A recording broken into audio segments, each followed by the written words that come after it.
What if you could win a war without ever firing a single shot? I mean, really win it. That's the bold and, frankly, pretty controversial idea behind the Trump administration's strategy towards Iran. So the question we're really digging into today is, has it already worked? Has Iran, in a sense, already been defeated? Let's break it down. So forget about tanks and fighter jets for just a minute. The whole strategy we're about to unpack is built on this idea that you can bring a nation to its knees using economic weapons alone. The goal here is to cripple Iran's government and force a fundamental change in how it behaves, all without a single soldier crossing the border. But can a strategy like that actually work? To really get what's happening, we've got to look at the official U.S. policy. It's known as the Maximum Pressure Campaign. Now, that's a name that sounds intense, and well, it's designed to be. So what exactly does it mean in practice? At its heart, maximum pressure is basically a form of economic warfare. The idea isn't just to punish Iran, but to squeeze its economy so tightly that the regime literally can't afford to fund the things the U.S. is against.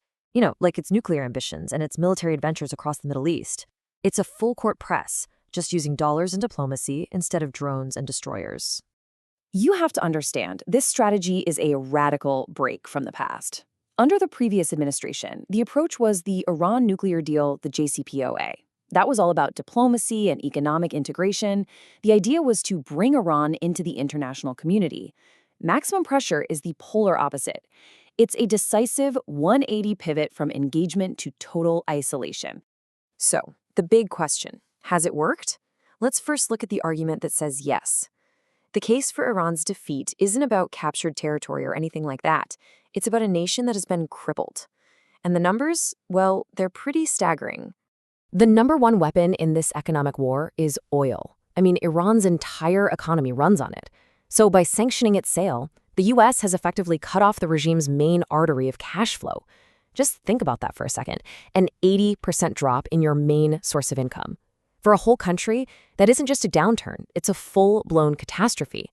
And that pressure doesn't just stay at the top. When a country's currency loses 90% of its value, the life savings of ordinary people are essentially wiped out overnight.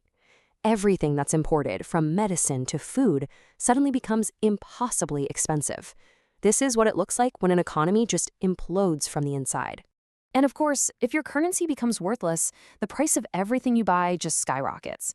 An inflation rate over 40% means that the cost of living is spinning out of control. It makes daily life an immense struggle for millions. And you can bet that fuels some deep, deep frustration with the government. So this isn't just about abstract economics. There is a very real human toll here. The theory behind the pressure campaign is that by creating these conditions, shortages of life-saving medicine, protests in the streets, and a brain drain of skilled professionals leaving the country, you make the status quo so unbearable that the regime is forced to change course. But that's only half the story. Despite all of this immense pain, has the Iranian regime actually folded? The evidence on the other side of the argument suggests a very different picture, one not of collapse, but of defiance and, frankly, a lot of resilience. And this brings us to a crucial, maybe even a fatal flaw in the maximum pressure theory. The assumption is that economic collapse leads to political surrender. But what if it doesn't? As one analyst put it, a cornered regime does not surrender, it bites. For a government like Iran's, backing down can seem even more dangerous to its survival than enduring the pain, and so it fights back. And Iran is far from a passive victim. It's actively countering with its own strategy. It uses its proxy forces to exert influence across the region, and it does it at a low cost.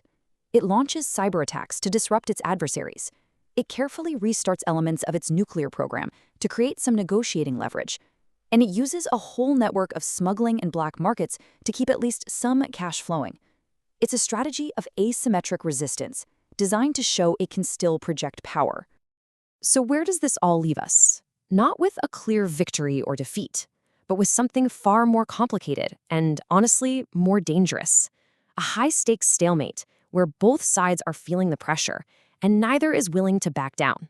So here we are, caught in this perfect storm of contradictions.